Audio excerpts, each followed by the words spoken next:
Magandang gabi mga kahuwan. Narito na ang weather update today. Sa kasalukuyan nga ay etong northeast monsoon o amihan nakakaapekto sa may extreme northern Luzon, samantalang ito namang easterlies o yung mainit na hangin galing karagatang Pasipiko nakakaapekto naman sa may silangang bahagi ng ating bansa.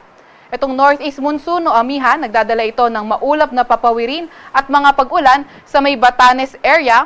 Samantalang yung shear line naman, yung salubungan ng hangin galing northeast at yung mainit na hangin galing silangan, ito naman yung magdadala ng maulap na papawirin, mga kalat-kalat na pag-ulan at mga isolated na mga thunderstorms sa may Babuyan Islands.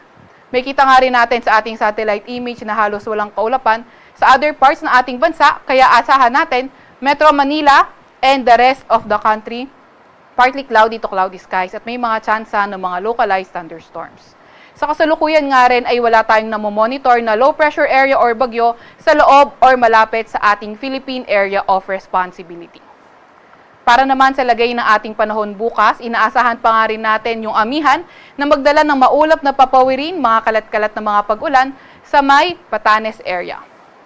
Samantalang shear line pa rin naman yung magdadala ng maulap na papawirin, mga kalat-kalat na mga pag-ulan at mga isolated rain, mga isolated na thunderstorm sa may Batanes.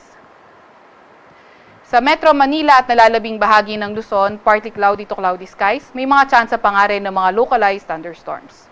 Agwat ng temperatura bukas sa Metro Manila, 25 to 33 degrees Celsius. 24 to 33 degrees Celsius sa may Lawag at 24 to 32 degrees Celsius sa may Tugigaraw. 16 to 25 degrees Celsius sa Baguio, 24 to 30 degrees Celsius sa may Tagaytay at 26 to 31 degrees Celsius naman sa may Legazpi. Sa may Puerto Princesa naman at Kalayaan Islands ay 26 to 33 degrees Celsius. Para naman sa lagay ng panahon sa may Visayas at Mindanao area, patuloy pa nga rin ang fair weather conditions na may mga tsansa ng mga localized thunderstorms. Agwat ng temperatura sa Iloilo ay 26 to 32 degrees Celsius, 27 to 32 degrees Celsius sa may Cebu, at 26 to 33 degrees Celsius sa may Tacloban. 24 to 32 degrees Celsius sa may Cagayan de Oro, 25 to 33 degrees Celsius sa may Davao, at sa may Zamboanga naman ay 25 to 34 degrees Celsius.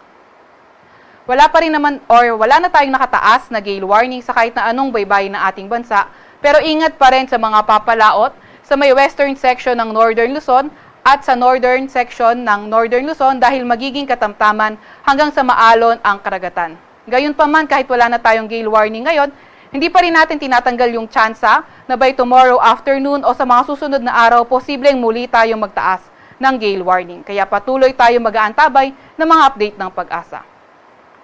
Sa Kalakhang, Maynila, ang araw ay lulubog ng 5:24 ng hapon at sisikat bukas ng 5:59 ng umaga.